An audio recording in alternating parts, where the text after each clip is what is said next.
No governo do presidente Jair Bolsonaro, já foram entregues 23 empreendimentos, sendo 12 aeroportos, 10 portos e a Ferrovia Norte e Sul, totalizando 6,87 bilhões de investimentos e 7,69 bilhões em outorgas.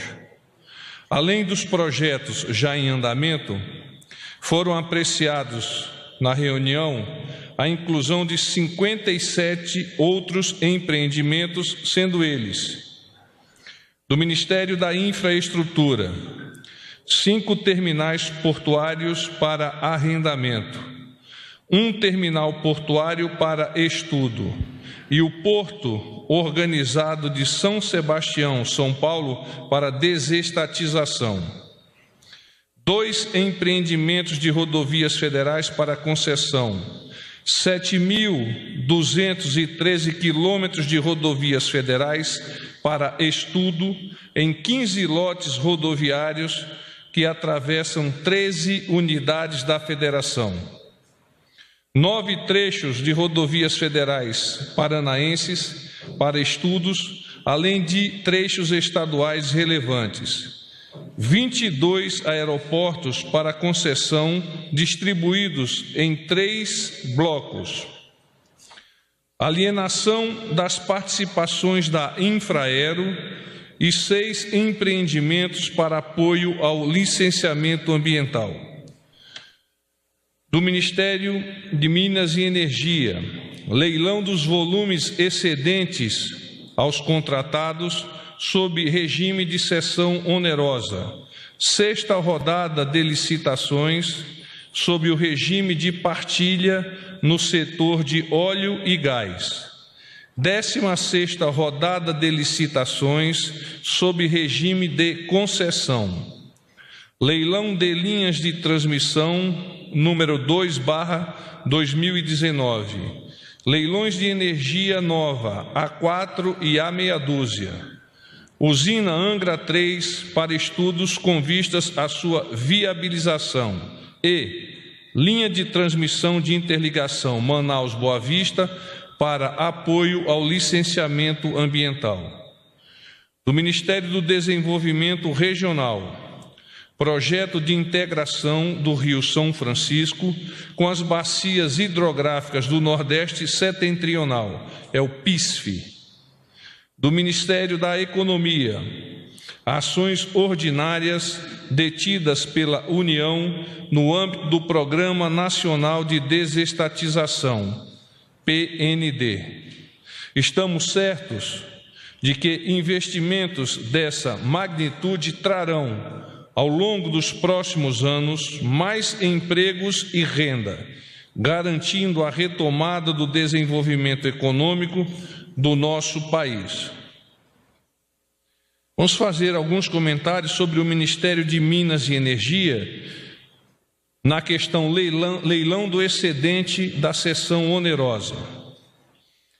Com a finalidade de ampliar a competitividade, a produtividade e a eficiência dos setores de óleo e gás no país, os ministros Bento Albuquerque, de Minas e Energia, e Paulo Guedes, da Economia, entregaram no Tribunal de Contas da União, TCU, no início desta semana, os documentos técnicos que formam o processo de revisão do contrato do excedente da cessão onerosa. O edital de licitação do leilão está marcado para 28 de outubro e será o maior leilão do mundo. Criada em 2010, a operação da cessão onerosa trata de blocos cedidos pela União à Petrobras para exercer o direito de atividades de exploração e produção em áreas do pré-sal, limitadas ao volume máximo de 5 bilhões de barris de petróleo e gás natural. Durante a exploração foram descobertos volumes recuperáveis de hidrocarbonetos acima do previsto em contrato, principalmente nos campos de Atapu, Búzios, Itapu e Sépia, áreas da Bacia de Santos, São Paulo, sendo denominadas por volumes excedentes da seção onerosa. Esse leilão representará um marco na política energética brasileira em função dos volumes expressivos de petróleo e gás natural na jazida e altíssima produtividade dos campos. A expectativa é que o volume das atuais reservas dobre, passando de 15 para 30 milhões de barris de óleo equivalente. É o chamado Bravo Oscar Eco, BOE. Cabe destacar que há disponibilidade e apetite do mercado para o leilão ainda em 2019. O certame, que também possibilitará a atração de investimentos no setor de óleo e gás, colocará o país entre os 5 maiores produtores de petróleo do mundo e poderá gerar cerca de R$1 trilhão em arrecadações de tributos, de royalties, para a União e demais entes federativos. Ele permitirá a atração de investimentos em torno de R$1 trilhão para o desenvolvimento da atividade produtiva, o que permitirá, por certo, uma maior geração de emprego e renda. O Ministério da Infraestrutura combate a corrupção. O ministro Tarcísio de Freitas assinou esta semana acordo de cooperação técnica com os ministros Wagner Rosário, Transparência e Controladoria Geral da União, CGU, André Mendonça, Advogado-Geral da União, Sérgio Moro, Ministério da Justiça e Segurança Pública, e o delegado da Polícia Federal, Maurício Valeixo, lançando o Radar Anticorrupção, programa de prevenção para incrementar o combate à corrupção nas atividades de infraestrutura do governo federal. O objetivo da cooperação é tornar mais efetivas as avaliações específicas realizadas pelas instituições quanto aos programas de integridade de cada órgão, a partir do alinhamento de conceitos e entendimentos que visam a adoção de ações voltadas à prevenção, à supervisão, ao enfrentamento e mitigação de riscos de fraudes e corrupção no âmbito do Ministério da Infraestrutura. Algumas demandas iluminadas por vocês. Questão da OCDE. Então, por ocasião da visita presidencial aos Estados Unidos, foi manifestado apoio ao início do processo de acessão brasileiro à OCDE. O apoio dos Estados Unidos não assegura o ingresso brasileiro. Para obter o consenso dos membros, ainda será necessário acordar solução sobre o início do processo de acessão de 6 candidaturas que estão em exame: Brasil, Argentina, Bulgária, Croácia, Peru e Romênia.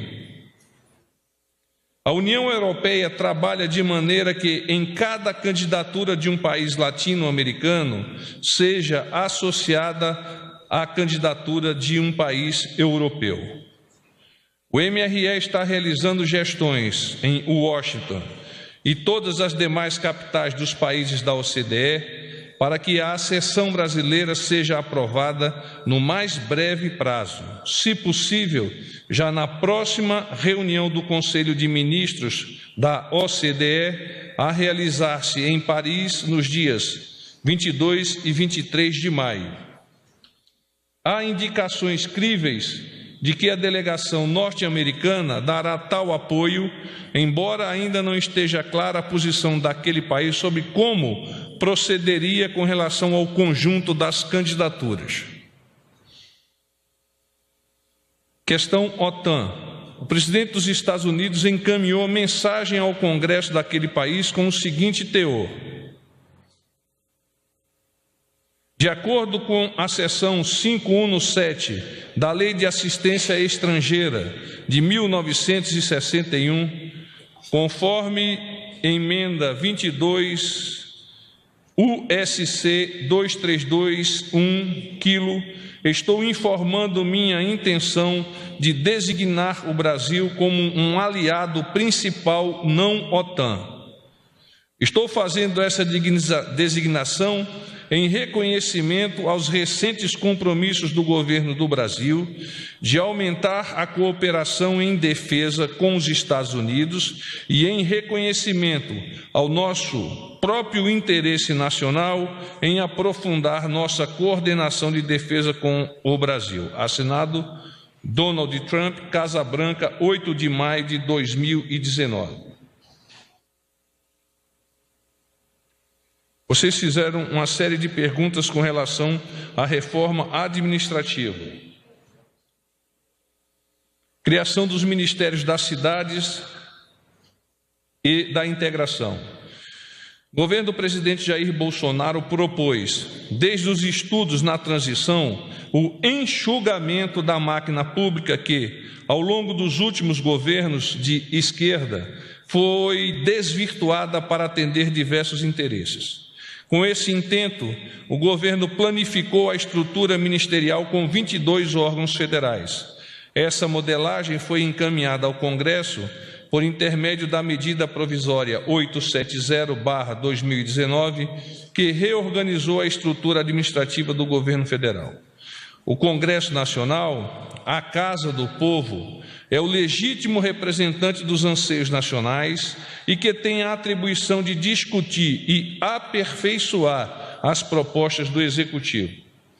O Ministério do Desenvolvimento Regional encontra-se assoberbado devido ao excesso de demandas.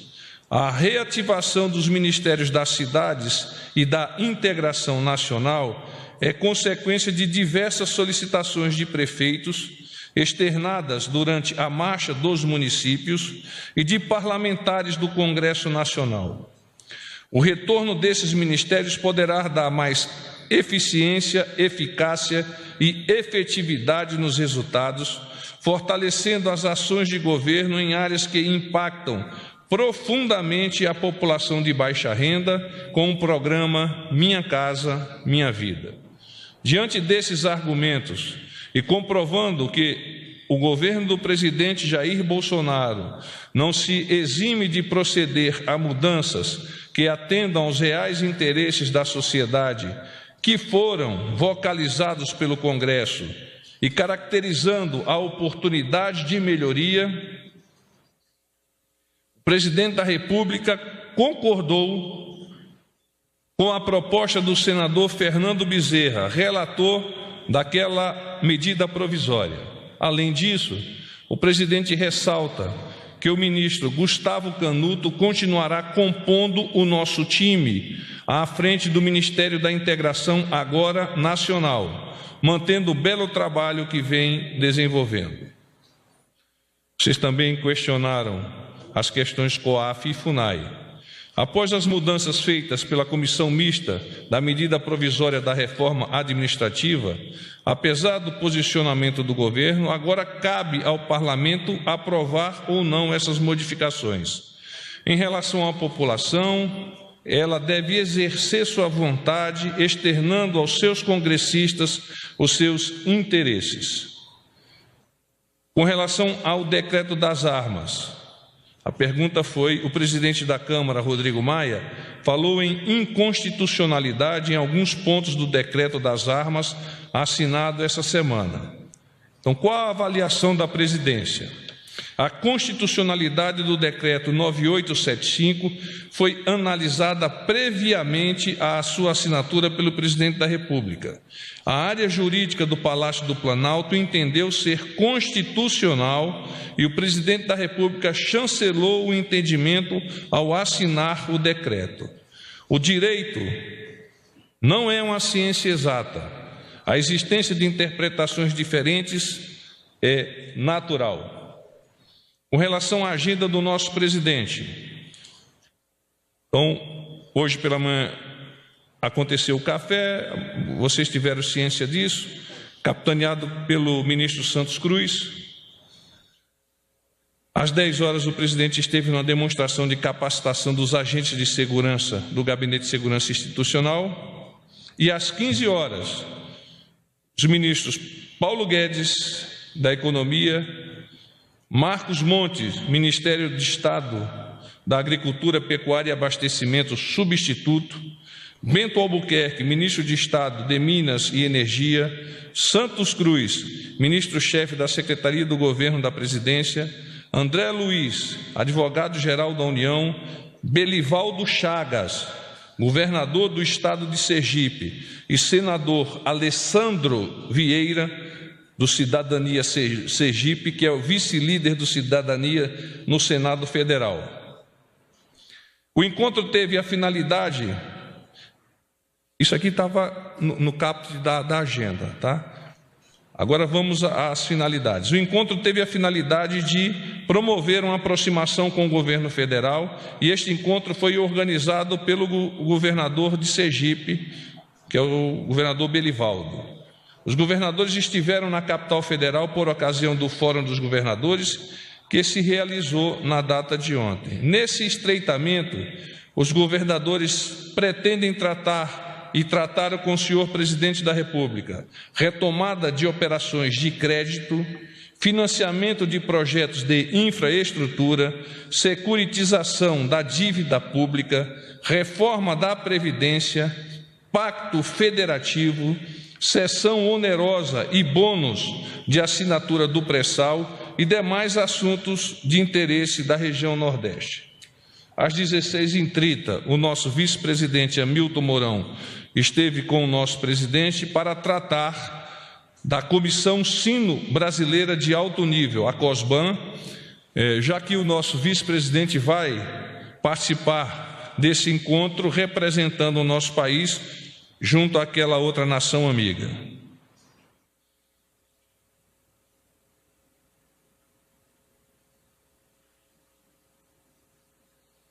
E, por fim, com relação à situação da Venezuela, houve um comunicado do Grupo de Lima que nós gostaríamos de trazer mais uma vez a apreciação de vocês.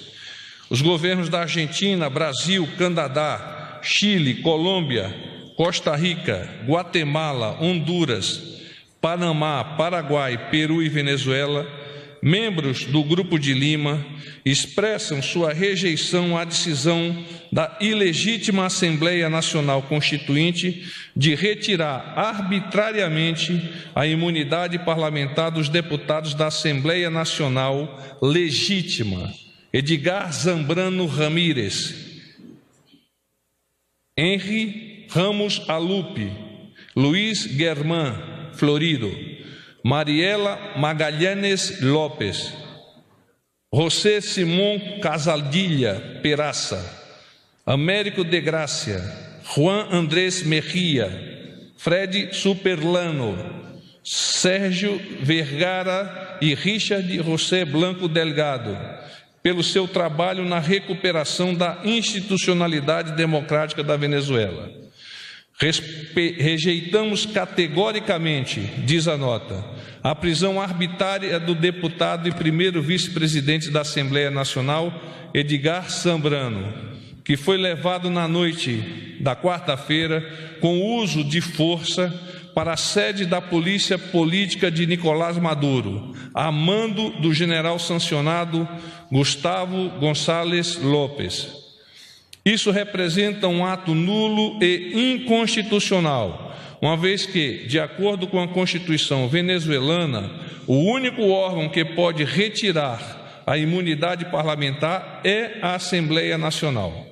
A retirada dessa prerrogativa, sem o devido processo por uma autoridade espúria, como é a Assembleia Nacional Constituinte, constitui uma afronta aos princípios democráticos e aos direitos humanos reconhecidos no direito internacional. Fim da leitura, eu me coloco à disposição para eventuais perguntas, por se acaso elas ainda existam. Boa tarde, Cariane da MBC, da Rádio Nacional. Tudo bem? Tudo bem, senhor. Porta-voz, minha pergunta é sobre a publicidade do Banco do Brasil, essa ação civil pública do Ministério. A presidência vai se pronunciar a respeito? Não, por enquanto ainda não tenho dados para avançar com relação a esse tema. E a segunda pergunta é sobre os Estados Unidos, a gente tem mais detalhes sobre a agenda.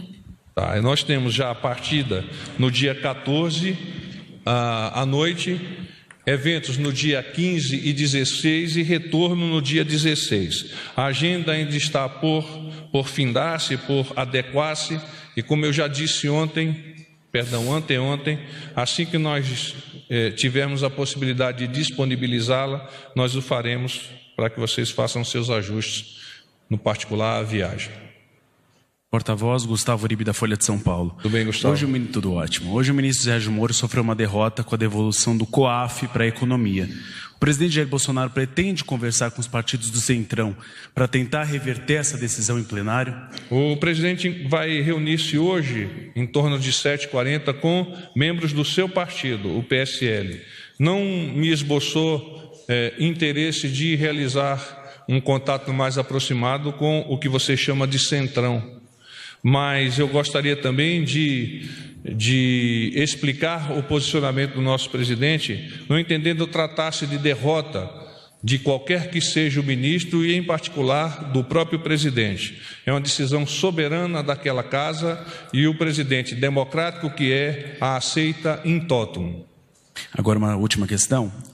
Hoje o presidente da Câmara disse que o decreto de armas tem inconstitucionalidades. O senhor disse que o presidente considera que é constitucional, que cumpre todos os requisitos legais. Minha dúvida é, o presidente da Câmara disse que poderia sustar esse decreto. Mesmo assim, o Palácio do Planalto não pretende editar um novo decreto com mudanças? Vai esperar que a questão seja eventualmente judicializada? A decisão do nosso presidente, do Palácio do Planalto, já foi realizada a partir do envio, na verdade, da firma desse decreto feito publicamente na presença de todos vocês. Quaisquer outras modificações que venham a partir do próprio Congresso, o presidente vai analisá-las, mas não há nesse momento nenhuma intenção de fazer qualquer que seja correção. Carla Araújo, do Valor Econômico. Tudo bem, Carla? Primeiro, uma questão sobre a viagem a Dallas. Foi o prefeito de Dallas que convidou o presidente Bolsonaro para ir? E teve esse convite formal? A gente tem essa informação? Não, o convite inicial realizou-se a partir do ex-presidente dos Estados Unidos, George W. Bush.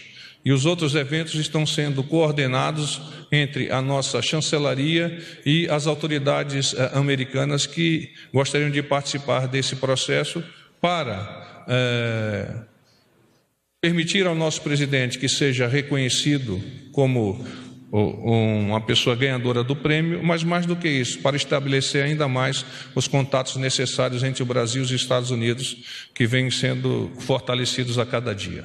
E aí uma outra questão em relação aos ministérios de cidades, integração. O senhor falou que o Canuto permanece na integração e há a intenção do governo em anunciar o ministro das cidades, já tem uma negociação. O nosso presidente está a decidir, num processo de interlocução, a seleção do nome que venha a compor a nossa equipe no Ministério das Cidades.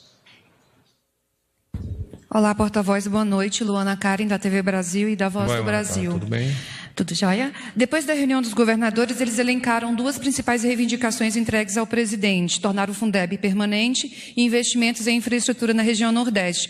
O presidente deu alguma posição sobre esses dois pedidos dos governadores? Os acatou, acreditando ser, de fato, realmente importante, particularmente no contexto de desenvolvimento daquela região. E fará todo o esforço para adequar o orçamento e planejamentos do nosso governo para atender a essas demandas. Boa tarde, porta-voz. Eu vou insistir porque eu acho que todos os colegas querem insistir também nesse tema COAF. Essa é a Délis Ortiz. COAF, no Ministério da Justiça, era uma decisão do governo. Claro que depende de aprovação do Congresso, mas o governo, com seus líderes e sua boa vontade, o seu esforço, ele pode trabalhar para reverter esse resultado, até porque a sessão que votaria finalmente ficou para a semana que vem. O governo vai cruzar os braços, não vai lutar para manter o COAF no Ministério da Justiça, para manter a FUNAI onde ele pretendia que ficasse, lá no Ministério da Família. Fica por isso mesmo, parece que está cedendo o tempo inteiro para o Congresso. O nosso governo não cruza braços quando se trata de lutar por aquilo que ele acredita. O nosso presidente, junto com os nossos interlocutores e gerentes dessa ligação, que é o nosso ministro Onix, o nosso ministro Santos Cruz, estão analisando as possibilidades para manter a nossa posição ou adequar-se à decisão natural e soberana do Congresso. Boa noite, porta-voz. Felipe Frazão, do Estadão. Tudo bem, Felipe? Como vai? O senhor falou agora que o presidente está num processo de interlocução para decidir qual nome vai indicar para o Ministério das Cidades, se for assim recriado. Com quem o presidente está conversando? É com parlamentares, algum partido especificamente, ou é com a Frente Nacional de Prefeitos, que organiza a marcha, a Confederação Nacional dos Municípios, são entidades suprapartidárias? A decisão de seleção das pessoas que integram a equipe do nosso presidente é naturalmente dele, mas ele, democrata que é, está a compartilhar essa decisão com as pessoas do nosso entorno e, naturalmente, com os partidos políticos para entender o contexto total desta nova reestruturação e, ao entender, poder propiciar à sociedade o melhor em prol dela mesma. Boa noite, porta-voz. Daniel Gurino, do Jornal o Globo. Como vai? Tudo bem. Os governadores saíram da reunião falando que o ministro Paulo Guedes disse que o chamado Plano Mansueto de socorro aos estados já está pronto e deve ser entregue na semana que vem. O senhor tem informação, já tem uma data de quando vai ser apresentado para eles e se vai ser imediatamente depois enviado para o Congresso? Vai ser antes? Já tem uma data disso? Não tenho esta data. Acredito que melhor seria, como sempre eu faço, que você enderece o seu questionamento ao Ministério da Economia. Olá, porta-voz, boa noite. Caian Messina, TV Bandeirantes. Vai, Caian, tudo bem? Tudo bom. Eu gostaria de saber, em relação também ao Ministério da Economia, houve alguns governadores, eles estão falando das contrapartidas do governo. O governo pretende fazer contrapartidas duras nesse plano Mansueto, para justamente fazer com que os estados que já tomaram medidas fiscais eles sejam beneficiados e os que não tomaram, que deixaram o barco correr, realmente precisem tomar medidas mais duras. E uma segunda pergunta, hoje o secretário de Fazenda, o doutor Valderi, o secretário de Fazenda do Ministério da Economia, ele disse que é possível que tenhamos novos cortes no orçamento no dia 22, contingenciamento, né? Isso dificulta a máquina do governo, impede novos investimentos? Como que o Palácio Planalto vê isso? Obrigado. As questões de corte, elas estão alinhadas com a necessidade, que é quase cláusula pétrea, de adequar-se à lei de responsabilidade fiscal. Então, o presidente Bolsonaro tem sempre orientado, em particular o Ministério da Economia, para que se adeque a essa lei que é tão importante e que dá segurança, não só jurídica, mas econômica, no prosseguimento das atividades da nossa nação, do nosso governo. E tu falou a primeira pergunta e eu confundi. Em relação aos estados, porque quando vem um plano de recuperação, às vezes o estado que já começou a fazer o dever de casa, ele ganha as mesmas condições do estado que não começou e está numa situação pior. É muito louvável da parte dos estados que identifiquem as suas necessidades e tenham a responsabilidade fiscal para poder integrar e entregar a essa sua sociedade, a sua população, um Estado saneado sob o ponto de vista fiscal orçamentário. Aqueles que não fizeram por questões que não vêm ao caso, o governo está a analisar qual vai ser a relação de causa e efeito para poder se posicionar. Eu agora não tenho como te adiantar qual vem a ser a posição do governo em relação a eles. Mas louva, naturalmente, aqueles que tenham feito o chamado dever de casa.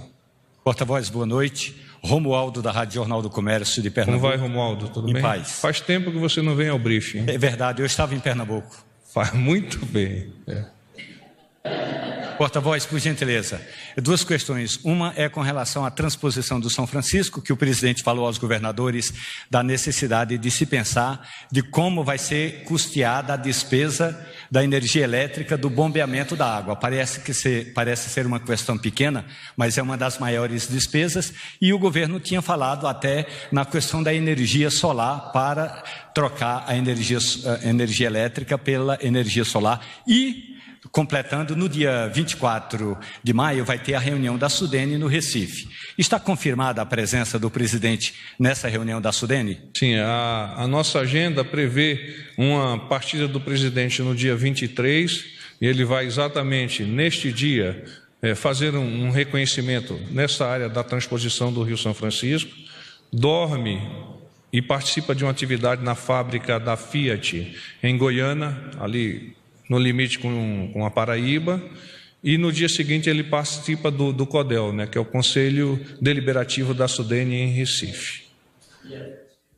A despesa o governo está analisando porque, de fato, a possibilidade de incorporar a esse processo a energia do sol, a energia solar, é extremamente interessante, sob o ponto de vista de custo e sob o ponto de vista de efetividade. Inclusive, dando a possibilidade, avançando um pouco mais, de que esta energia possa, no ir e vir, adequar e privilegiar pessoalmente as pessoas que venham dela capturar ou participar. Boa noite, porta-voz Luciana Verdolim, da Jovem Pan. Tudo bem, Luciana? Tudo bem com o senhor? O governador e o prefeito de São Paulo, eles ficaram tanto quanto chateados com a história de transferir a Fórmula 1 para o Rio de Janeiro. Como é que está essa negociação? O senhor tem algum detalhe, se isso já foi conversado, se é fato mesmo, se isso é coisa mais a longo prazo? Porque eles dizem que o contrato vai até o ano que vem, e o presidente disse que no ano que vem a corrida poderia ser no Rio. O presidente da República assinou, na data de 8 de maio, inclusive no Monumento dos Mortos da Segunda Guerra Mundial, esse protocolo junto com o prefeito Crivella, no sentido de que uma área lá na zona, próximo inclusive da Vila Militar, ali é Guadalupe, se eu não estou equivocado, que é uma área que já foi saneada sob o ponto de vista de tijolos quentes, essas coisas que são muito afetas ao Exército. O presidente entende ser importante nós termos um evento dessa natureza aqui no nosso país.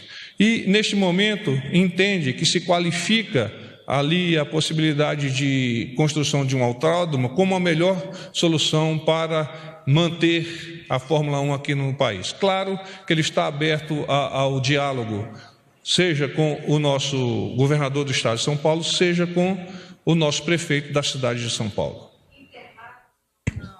Não é suficiente ainda? O senhor acha que precisa, o governo acha que precisaria mudar? O entendimento é esse? O presidente da República não me comentou sobre as suas avaliações em relação a Interlagos. Claramente ele está indicando uma opção pelo Rio de Janeiro. Paz e bem.